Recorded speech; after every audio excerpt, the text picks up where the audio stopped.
Gamit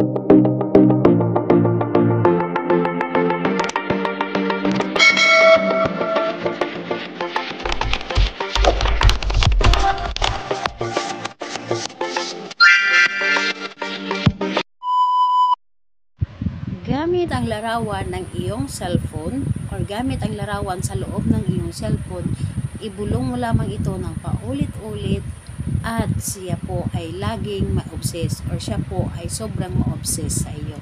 Hello mga guys, kumusta kayo? Panibagong araw, panibagong video na naman tayo. And sa araw na ito ay isa na namang video ang aking tuturo sa inyo na simpleng gabay o simpleng pamamaraan na makakatulong sa atin. At bago ang lahat, gusto ko lang mag-disclaimer sa mga taong hindi naniniwala at hindi gusto mga kagaya nitong video.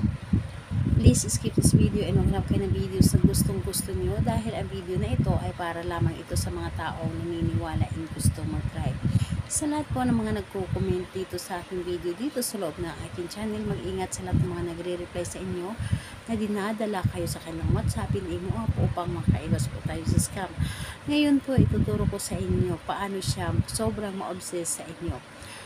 Ma-obsess siya sa kahit anong oras. So, ito ay pwedeng gawin sa parehas ang kasarian, babae ito babae, lalaki ito lalaki. And syempre naman sa ating babae at lalaki na mag-partner. And dito po, pwede mo itong gawin kahit na kayo ay magkalayo at magkalapit sa isa't isa. Dito, sa nabanggit ko na, is kailangan lamang natin dito ng larawan na nasa loob ng iyong cellphone, larawan ng ating pagtungkulan, larawan ng ating partner, ng ating target. And ayun po, kapag ready na yung larawan niya, and alam mo naman na mayroon kang larawan niya sa loob ng iyong cellphone, i-claim mo muna sa iyong sarili ang dapat mong gawin. I-claim mo na gustong-gusto mo itong gawin. I-claim mo sa iyong sarili na ito ay para sa inyo. And ayun po, buo ang inyong loob sa inyong paggawa. Dapat paniniwala din. Dahil kapag gumagawa ka ng isang bagay at kulang ka sa tiwala or hindi ka naniniwala at hindi ka nagtiwala, masasayang lamang ang inyong paggawa nito ay hindi ito gagana. Dapat po kailangan buo ang inyong loob, tiwala at paniniwala po talaga sa inyong paggawa. Ngayon kapag ready ka na, pwede mo na itong umpisahan. So dito po, ang gagawin mo lamang buksan ang inyong cellphone.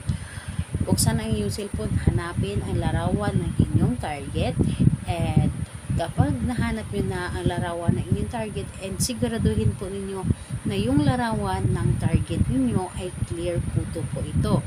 At hindi ito blur or hindi ito nakatagilid, and okay lang naman nakatagilid yan, and yung mga mata niya na para bang tinititigan kanya. And dapat kapag gumawa ka nito, titigan mo talaga ang kanyang mga mata. Titigan mo na may buong pagmamahal, and ayun, kausapin mo ito, ibubulong mo lamang ito, pangalan niya at apelyido, at sabihin mo, sobra-sobra kang ma-obsess sa akin. Ako at ako lamang ang gusto mong makita, makasama. Ako lamang ang gusto mong mamahalin. Ako lamang ang gusto mong laging makausap. So, lahat na sasabihin mo dito ay pwedeng-pwede po. Basta ito ay positive lamang, at wag mong haluan ng negative ang inyong mga sinasabi. Lahat po ay lahat positive, and ayun po, dapat na with feelings talaga ang inyong mga sinasabi.